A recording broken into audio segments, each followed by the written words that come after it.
My name is Alexander Kraft. I'm one of the lead instructors for CyberWarrior. I teach cybersecurity courses, and on top of that, I have been working in cybersecurity my whole career, around 15 years, and I work as a systems engineer for cloud migrations, and right now, and implementing cybersecurity measures to secure web-based applications. So I have quite a bit of understanding in the cybersecurity spectrum. It's actually very interesting that we get to talk about this. I've been waiting for this day to come, and for quite a while now, to talk about AI and its effects on social engineering, because the technology, obviously, as it develops, always all technology really will get used for bad things eventually, and we're kind of at that peak point where it's really starting to horizon the amount of usages that artificial intelligence and generative AI specifically, and we'll talk about that, has on all sorts of different industries. Okay. Small note, if you do want to ask any questions during the presentation, feel free to put it in the chat. I'll be kind of interacting and asking you some questions of things that you may have seen, and I'd be interested to hear your answers from your perspective.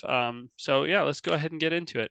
So remember, we're going to be talking about the impact of something specifically called generative AI and its effects on a type of cyber attack called social engineering, targeting people specifically to get and divulge information or to gain access to a system through the human element of a company. Okay. All right. So the definition of what we've been talking about so far, called generative AI, it basically is an all-encompassing term to talk about any artificial intelligence that's focus is primarily on the creation of either content, text, images, music, almost anything. It involves a kind of way to train AIs to create their own content by like pattern recognition and learning and things like that. And we're going to talk about some of the different methods that actually takes form in. Okay. Some of the things that AI and social engineering have in common, as of recently, I would say within the past 5 years specifically, have been emerging. There's been some issues with security awareness. AI is being leveraged basically to kind of fake people's voices, fake their likeness, and all sorts of different things in the cybersecurity spectrum to get people to like adhere to these kind of social engineering attacks or go along with them without understanding that they're using such advanced methods to get that information and to coerce people into going along with it. So it's a very interesting thing. We're going to talk about some of these aspects, such as the threat assessment of how severe these problems actually are, some of the mitigating factors and things like that we can do to stop it from happening, the ethics behind using AI as a platform or as a tool in general, and then how to educate ourselves and prepare for these kind of attacks. Okay, so these will be all the topics that we'll cover, and it is a really interesting topic that I'm really excited to talk to you all about. Okay, we're going to talk about first the overview of what a generative AI does and the kind of variants that kind of lie therein. A generative AI basically breaks down into a few different models, and the models that it breaks down into are basically how it learns or how you set it up to learn information, right? So one of the primary models here that we have is called a GAN, or a GAN, that's a generative adversarial network. Basically what it does is it sets up two branches of an AI, or two, let's say, brains, two AI brains, and makes them compete against each other for the best version of something. Now, this could be an image, this could be a video, this could be a simulation of a voice. It could be a bunch of different things, but it basically takes the highest quality outcome of these two going against each other and basically uses the dominant one, or the winner of that mini game, if you want to call it that, and then just proceeds to keep doing that over and over. Something similar you may have seen that uses a generative adversarial network would be like chat, or I'm sorry, not chat, but chess engines like Stockfish. They originated as these kind of generative AIs. And how they were able to beat the world's best chess players now, no matter who goes against them, is because they know every single move, because they played every single game that's basically almost possible. So that's a very interesting thing that generative AIs have been used for. Then we have variational autoencoders.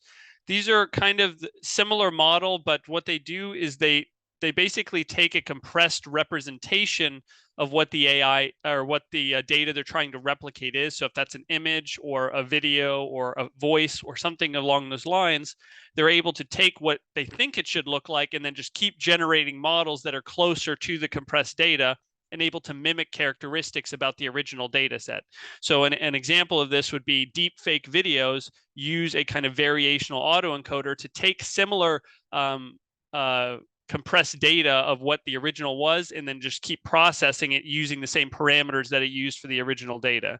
This is how somebody is able to look like somebody else on a video for that exact reason, and it's very interesting.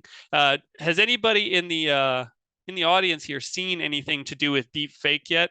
There's a very famous one like deep fake Tom Cruise or things like this. This is all really kind of funny, but I mean, realistically, it's getting so good that it's hard to differentiate between when something is a real person or when it's an auto-generated AI model of the examples that you've seen.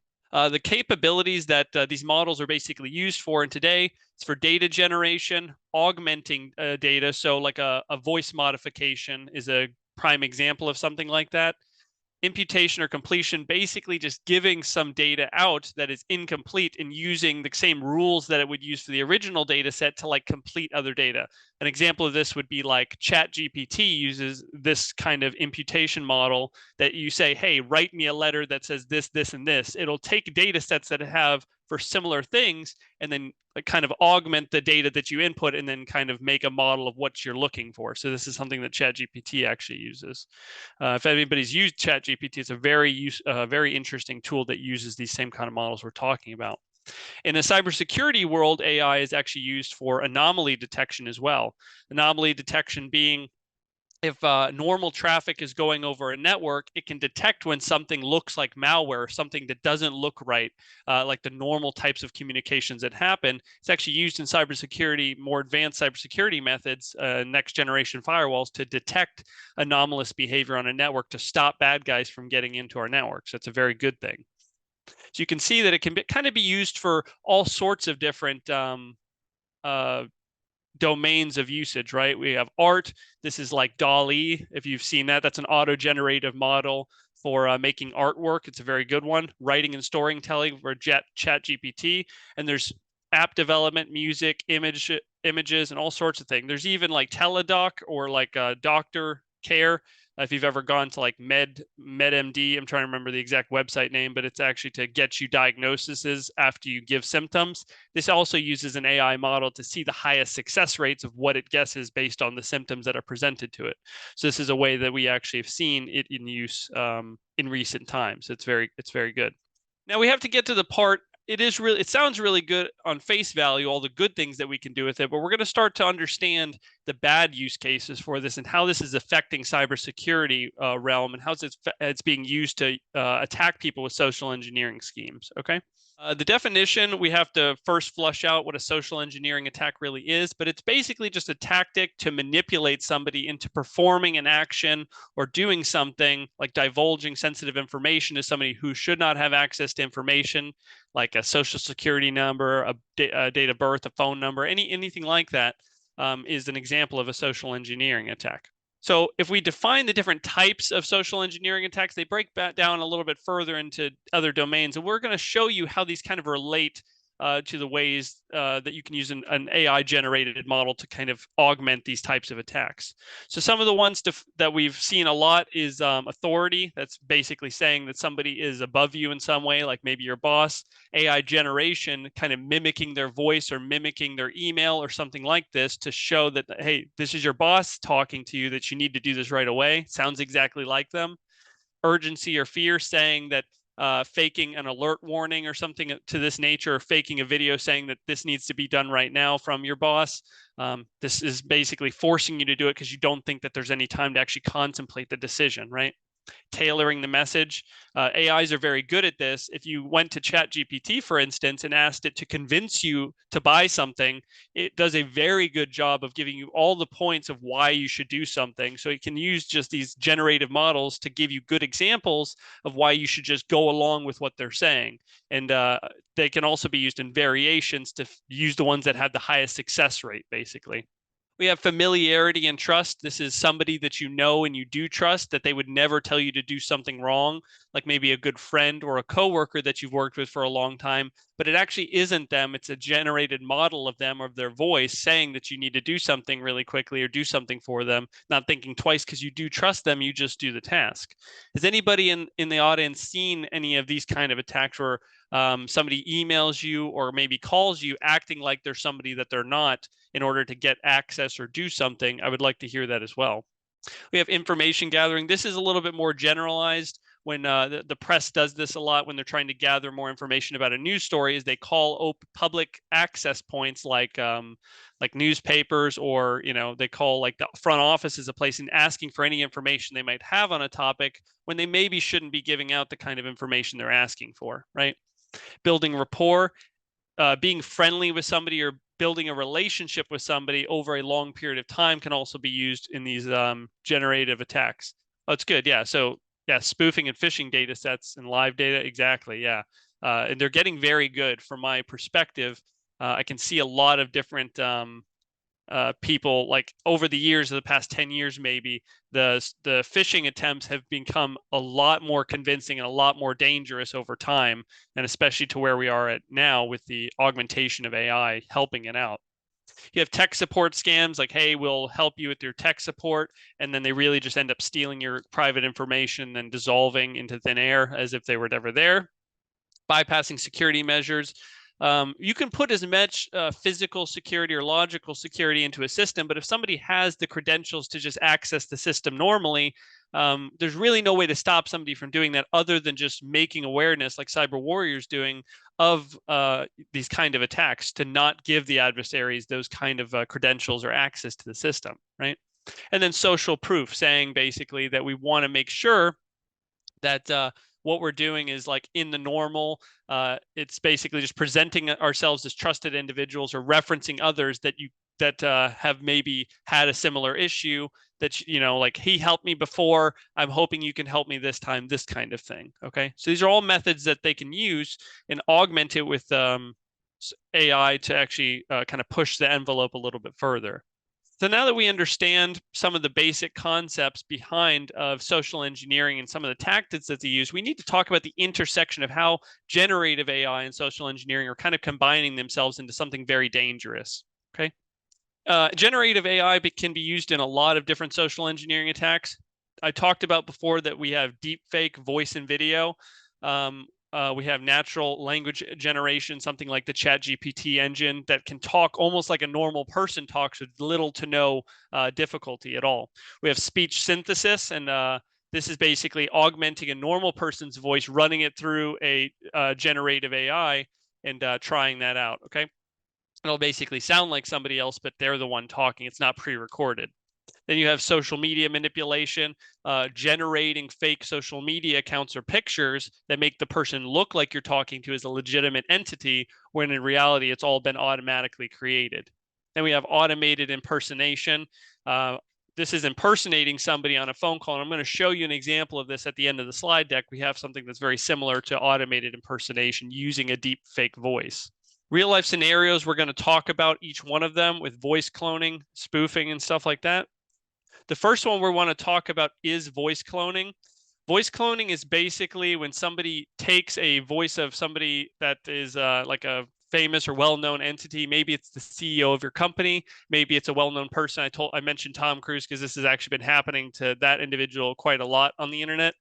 But they basically take a data set of all the things they've said, because a large portion of what they say has been recorded in their careers or in their lives, and they can fake with this kind of generative AI, fake the type of way that they speak and the sounds that they make on a very rudimentary level to make it sound exactly like them. So this is a very good fake of it. It's not just somebody pre-recording and playing recording. It's somebody talking but augmenting with generative AI the things that they want to say. So it's a very dangerous thing, right? We have the use of automated social engineering bots. These are usually malicious. They come in the form of malicious chat bots that pop up asking for information or asking if they can help you. These are usually viruses of some kind, or they at least present that way. They're integrating chatbots into these elements to increase the site's interest or try to get people to interact and gain information from these automated chatbots. The dangerous part about this one in particular is once it's set up, it takes no effort on the part of the attacker. They just leave it and then just see who bites. It doesn't take any effort or active role from the attacker. They just sit there and let it run while it collects information. Even if it's every 1 in 100 people that it gains information from, still extremely dangerous because that one is the same thing. There are a lot of things that we've used to defend ourselves against these particular types of attacks, and we'll talk about that. The graphical representation in today's world of the types of fakes that are out there is pretty startling. In today's environment, deep fakes have shown in figures of all media, right, that kind of causing dissatisfaction have been increasing over the years with manipulated or generative AI content. This is like videos of fake things people are saying, fake news sites, fake information that is getting pushed out to try and help somebody believe something that isn't actually true or has no factual basis behind it. This has been increasing for a lot of reasons, and we'll talk about those reasons, but all false news is produced using these kind of photo editing softwares like Photoshop, Elements, and deepfake programs as well. So it's a very startling statistics of the amount of fake information that's being leaked using these kind of models, right? Has anybody in the audience ever seen a fake news story or something that's just absolutely crazy that you would never think could have actually occurred? A big reason is because you click on it, the person that has the site actually gets ad revenue from the advertisements that are on that page. So this is a use case for why they would do this, or to download malware or something like that onto your device. Let's talk about some of the ethical considerations when using AI. Yeah, anything on your social media, right? That sounds about right. We're going to talk about the ethical considerations and some of the mitigation strategies, some of the things we can do to stop these types of attacks or types of methods to not take advantage of us, okay? First thing we're going to talk about is the ethical implications of this. It's very difficult when we have such a powerful tool that's emerged so quickly to know exactly the right way to use it. And this is where we're kind of at in today. We have manipulation of data and manipulation of things that we need to understand. Generative AI is basically just a tool that runs data and then generates something on the other side. Understanding the fact that if the data that's input into it can be that is biased or altered in some way will present something on the other side that is also biased and unrepresented the proper way, okay? So understanding that we're using informed consent, understand how something works and understand the implications that it has, making sure that we're keeping in mind those social engineering attacks as well that we just discussed, and just kind of evaluate the situation before we make any actions can also be of great benefit. Since so much tools of generative AI are being used, the privacy and data protection is becoming into question because these AI models are very data hungry. They need a lot of input to generate something like that's very believable. Privacy concerns are coming up that's saying maybe, you know, the data that we're feeding it may be out of the bounds of what we should be giving it, because that helps it do some things like social engineering attacks, right? The psychological impact can be very dangerous in that way as well. With all the types of social media that's being posted from these generative AI models, or it just makes you feel like you constantly have to be on your guard, and it's having some kind of psychological effect on people as a whole. Not only is it making people more susceptible to social engineering attacks, but it's very difficult to ever believe things that you're seeing because it could always be very convincing deepfakes. And how do we know the differences is the key question, right?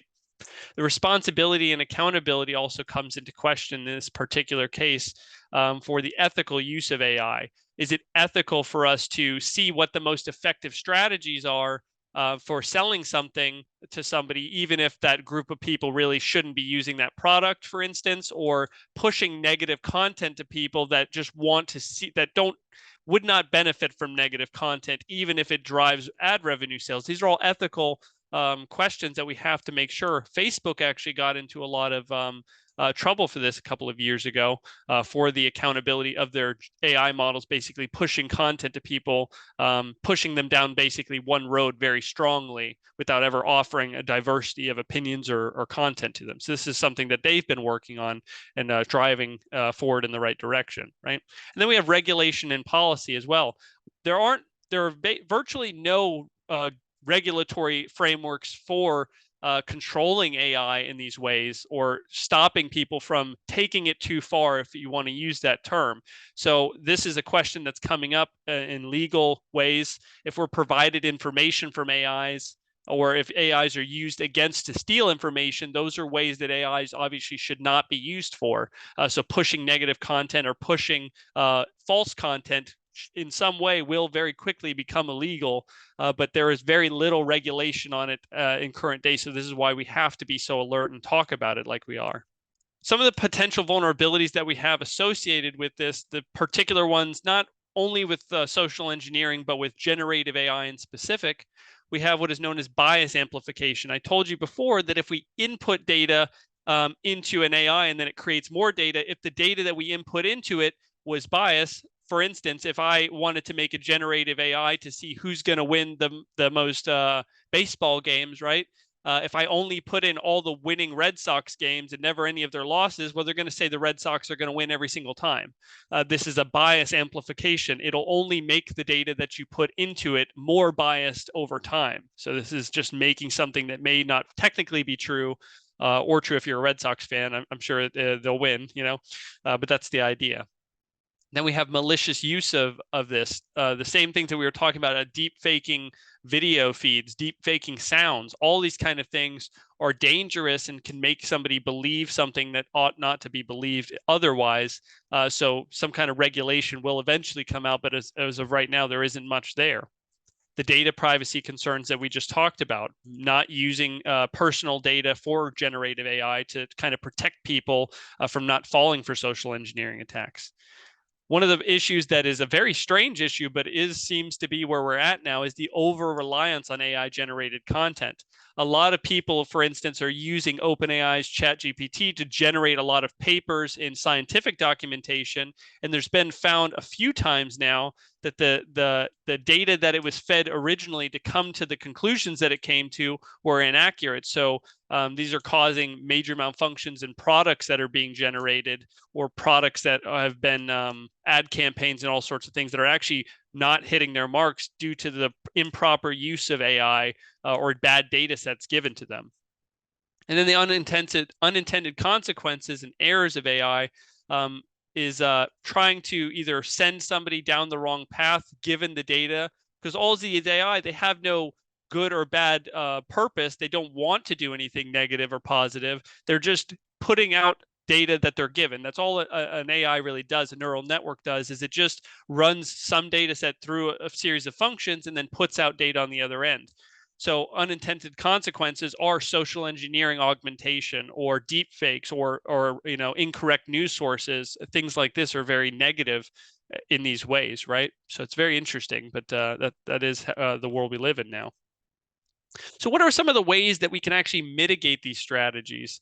Has anybody ever experienced a kind of fake voice or something like that attack, or maybe a fake message, a deep fake of somebody that they saw or know, even like somebody personable to them? I'd be interested to know. Some of the strategies that we can use to mitigate the risks and enhance our security against these very malicious and very dangerous types of social engineering attacks is obviously proper use of the governance of our data, not giving out data that would be that could be possibly used against us. Bias detection and mitigation, making sure that we fact check things from reliable third-party sources and not just believe the things that we're told from a generative model, right? Making sure that the data is accurate. Adversarial testing. We can use these models and even AI in a lot of cases to actually help us actually like figure out when things are being able to, or like figure out that we have vulnerabilities on our networks or the way that we're putting our information systems together using AI against AI, basically. Human collaboration with AI as well. There's a lot of augmented practices that we're using, things like ChatGPT. We can use Dolly for image generation. We can use I'm trying to remember the name of the other one. There's things like Grammarly, which are a much more simple model of generation, but it is still a model of generation, right? The explainability and transparency of how we're getting the answers we are out of data models or out of AI is very important as well. User awareness and education, it really comes down to this last one, which is why we're in this meeting in general, right? Is if we can inform you of the types of tactics that they're using and some of the examples we'll show, we can educate you on what to see or what to look for these kind of models, and always verify. One of the most powerful tools is always verifying information from another source that's unrelated to something that's AI generative, especially. The regulatory frameworks and things like that are coming up very quickly due to the development of these AI so fast, but we're not exactly there yet. So, but these frameworks that are being developed will help in the guidance of AI to be used for more good things and less negative things, right? And then continuous monitoring and updates. Systems like AI can be used to defend ourselves against fake information or understand when something is modified or created with deep fakes. There's actually AI that can tell if something's been deep faked, even though you and me can't tell at the metadata level or the very binary data. It can actually tell if something has been faked or not, which is a tool that's actually very used nowadays to detect if news is actually real or if it's generative in nature. So some of the positive applications, ending on a nice note, we're going to talk about some of the cool things that we can use AI for that are up and coming, and that we can even use to protect ourselves in a lot of ways, right? Unveiling the positive applications of generative AI. We can use it for cybersecurity, for red team testing, to automatically try and penetration test our networks to see if there are vulnerabilities that humans could not detect, but an AI could detect, and then we can patch them so they're more in a better defensive posture for these kind of things. The training and education piece, creating training materials or creating any kind of materials for that are more responsive or better models of their former selves to help people learn things faster. In cybersecurity, for instance, there's a lot of coding platforms that actually use generative AI models to explain concepts in better ways or different ways than just primary documentation would allow, which is amazing. Behavioral analysis and detection. This is what we were primarily talking about with cybersecurity, that we can understand what a network's normal traffic flow looks like and detect the differences of what normal is to what something malicious is. And that's AI generative that a normal system could not notice or not detect normally, right? Phishing and fraud protection. There's been some, and this is a really up and coming one, but there's fraud detection and phishing detection emails that basically take large data sets from threat feeds on the internet and can tell if the emails that you're being sent, for instance, match a malicious signature to some other things that have been on the internet. So if somebody scam emails a million people, it'll understand, or it'll take the reports from those emails, compare them to the ones that you have, and see if it's very likely or unlikely that it's a phishing email. These are very interesting defense mechanisms that are coming out of AI as well. The social engineering awareness campaigns that CyberWarrior does is a part, very important part of these kind of things that make people aware of the kind of very tricky tactics at this point that people are using to get information. Social engineering makes up for most of cybersecurity losses every year. Believe it or not, this is an interesting one, but it makes up for a majority of losses in the cybersecurity spectrum. And then adaptive security systems like next generation firewalls or things that have AI augmentation to help us bolster and scan our networks more robustly than we could before is very interesting stuff, right? And we're going to talk about some of the potential advancements in the future. AI can be used for all sorts of things like medical treatment. It can be used for threat detection more so than it is now in cybersecurity. It can be for infrastructure planning, all sorts of things kind of are on the horizon of AI generative models to help us actually increase our productivity, increase all sorts of things that we do. But it's only as good as the data that we put in, and it's only as good as the good that we use it for. So these are very interesting things. We're going to show you And this next slide, a very interesting model of a potential advancement in the future of a AI generative model that actually is a voice model that Google created. Okay, so this is a very interesting one. There we go. Hi, I'm calling to book a women's haircut for a client. I'm looking for something on May 3rd. It turns out a big part of getting things done is making a phone call. We think AI can help with this problem. Let's say you want to ask Google to make you a haircut appointment on Tuesday between 10 and noon. What happens is the Google Assistant makes the call seamlessly in the background for you. So what you're going to hear is the Google Assistant actually calling a real salon to schedule the appointment for you. Let's listen.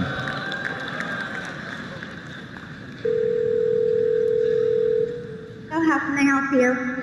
Hi, I'm calling to book a women's haircut for a client. I'm looking for something on May 3rd. Sure, give me 1 second. Sure, what time are you looking for around? At 12 p.m.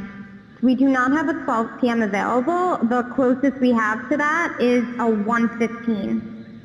Do you have anything between 10 a.m. and 12 p.m.?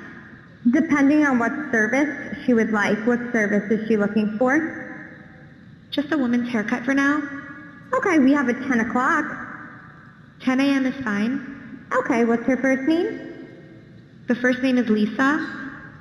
Okay, perfect. So I will see Lisa at 10 o'clock on May 3rd. Okay, great. Thanks. Great. Have a great day. Bye.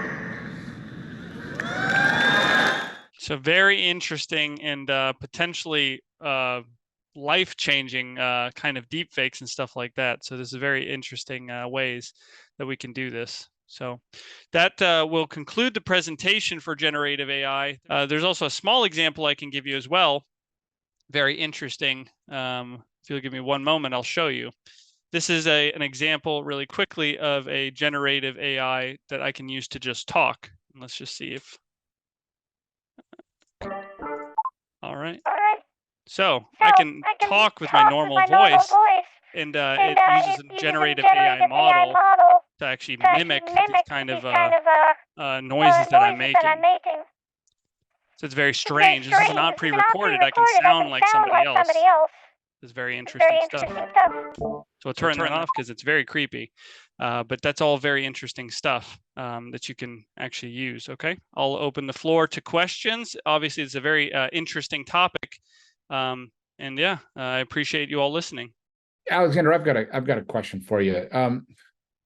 What do you think companies are going to have to do in the next year to combat some of the things that the bad actor stuff that you've talked about? Yeah, I think the largest thing that everybody's going to have to focus on is really ramping up social engineering awareness.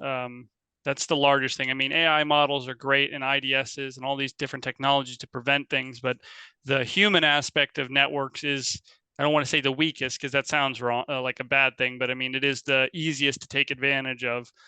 So definitely more awareness, and AI models to actually defend networks is really on the horizon here for most people implementing as well. So those kind of next generation firewalls with AI augmentation are they're definitely coming. It's not if, it's when now. There's a comment here from Conrad. Now that poor grammar, et cetera, is not necessarily a good sign of phishing attempt. That's a sad commentary, Conrad, but I agree with that. What are ways to bring awareness to phishing besides from checking the email address?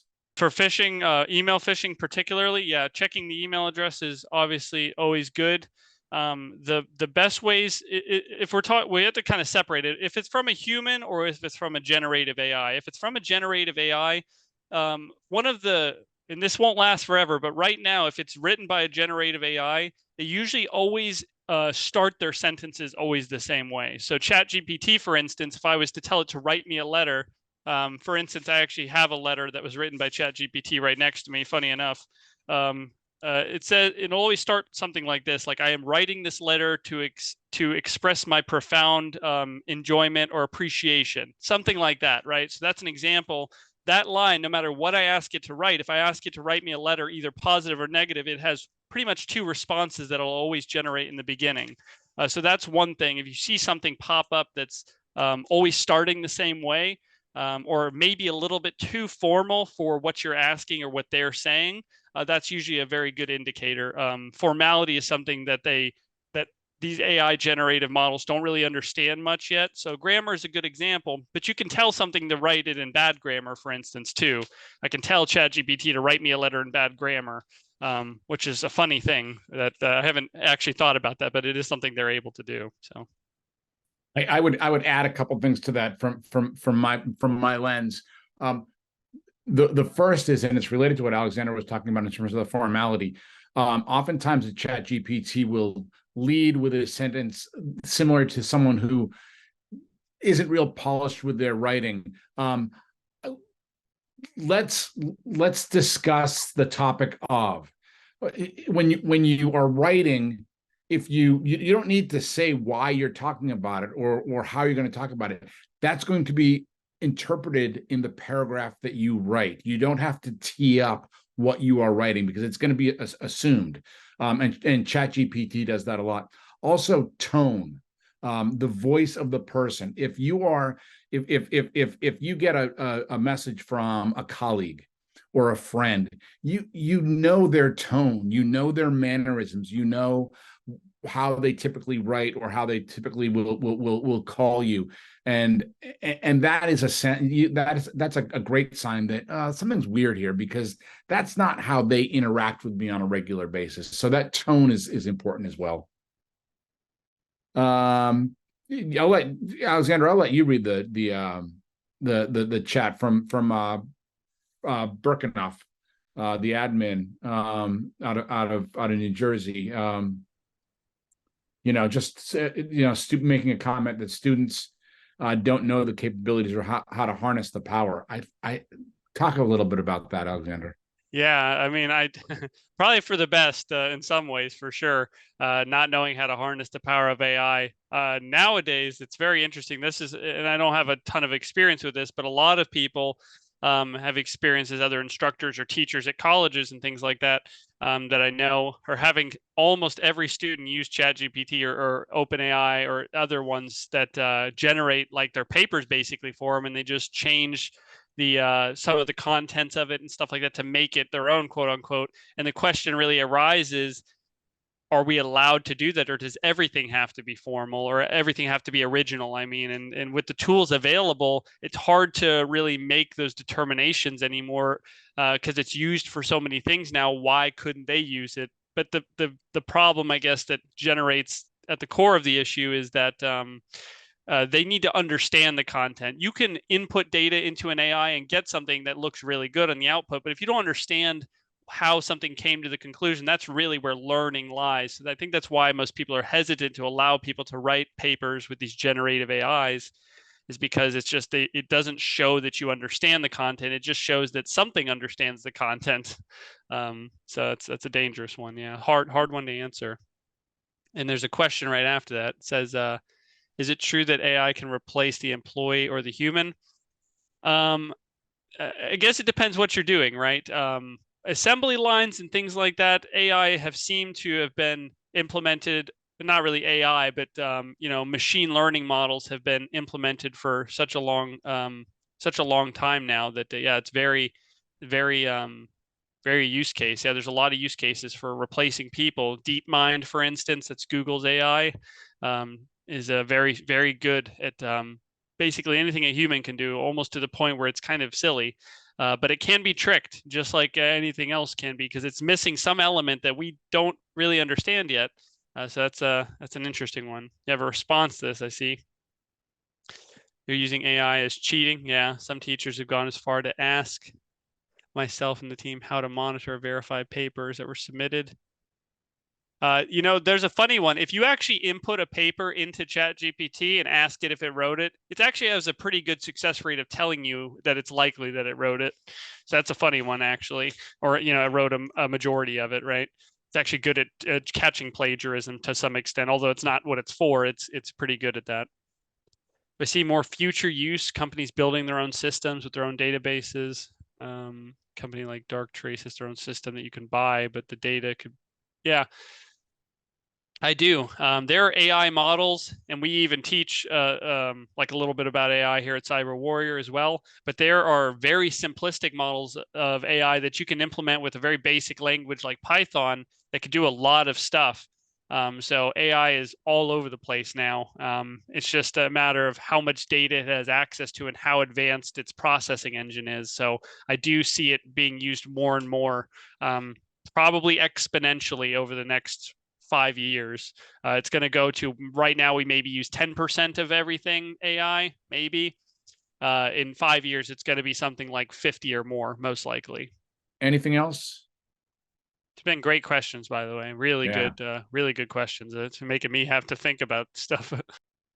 Yeah, and I keep going back to the concept around what high school students are aware of in terms of the capacity potential of AI, and I think that if we can truly embed in a student's minds, in a student's mind, the potential of AI, because they want to see future, they want to see cutting edge, they want to see cool and sexy, and AI is the closest thing in cybersecurity to cool and sexy, because it's new, and I think that if we have a talent gap in cybersecurity, and I genuinely believe that if we can demonstrate to high school students, whether they're going to college or not, whatever their career college pathway is, if we can demonstrate to students that it's just the tip of the iceberg that you're seeing in terms of AI's impact on cybersecurity,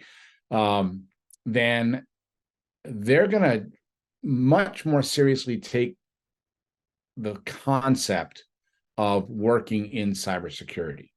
If they see it as if they see a coolness factor, and if we can capture their imaginations through that, I think you're going to see a lot more people say, yeah, this is a profession that I would go into, and I'm not going to be worried that I won't have any friends because I'm in IT or cyber or what have you. I genuinely think that that's a hook that we can utilize to get more and more 16, 17, 18-year-olds to think about this as a career. But all right. Any other final questions? There's a question for you there, Alexander. Yeah. So the question. There were two that just popped up. Okay. Yeah. So have they reached the capability of creating functional websites and applications that are down the level of professional developers? There are AI out there that can write code. Even ChatGPT actually can do this. Can write code just with some minor input, although it's not its primary use case. There are other engines that can be used for development for AI models. Now, the ones I've seen are a little rudimentary, but from where they were a year ago, it's crazy how much they've improved. So I would say maybe not yet. They can create websites and they can create applications that can do things, but putting all the pieces together for how we do things as far as development, we're not there yet. Not at all. But I have seen though that these generative models can create basic websites or basic web applications and things like that. That is possible for sure. And then another question: what are your reaction about AI that can create photos of kids and things like that? Yeah, that's a hard one. So this is where the regulatory frameworks are going to come in. It basically will just deny any input that it recognizes is coercive with illegal activity, I think is what it's going to look like. That it's going to put some kind of basically nodes in its neural network saying that if input is equal to X, Y, and Z, basically just don't even operate, don't even process that data. That's probably what it's going to look like regulatory wise. But unfortunately, there's really no way to stop things like this from happening altogether without invading people's privacy. And obviously, it's as good of a reason as any to invade privacy, but there's nothing. There's no regulatory framework preventing it, and it'll be interesting to see what that looks like in a few years when it's fully flushed out. I was having a conversation a couple of weeks ago at a InfoSec conference, and with someone who follows the regulatory, the evolution of congressional thought around AI recently, and the person actually said that they're doing a very good job being methodical about it and learning, and it's in a very, very bipartisan way, where just not jumping to any rash decisions, but really understanding and assessing impact, opportunity, dangers, and threats to to children and other things. They're really being methodical about it because it's changing so rapidly, and also if you jump and you make the wrong decision, it's going to be really hard to get that genie back in the bottle. So for whatever it's worth, the regulatory pieces that are going to come out of this and the legislative framework, it's a big topic in Washington right now. Okay, well, thank you so much for joining us today. If you want to learn more about CyberWarrior, please don't hesitate to reach out to us if you think you want to get involved with CyberWarrior. If you have thoughts and concepts, if you're an employee of a company that wants to add to our content, or if you want to take a class, whatever you might want to do, we have a lot of ways for people to partner with us. So we look forward to staying in touch with all of you, and hopefully you'll join us next month for another masterclass as we do this on a monthly basis. So until then, have a great afternoon, everybody. And thanks, Alexander, for a great presentation. Really appreciate it a lot.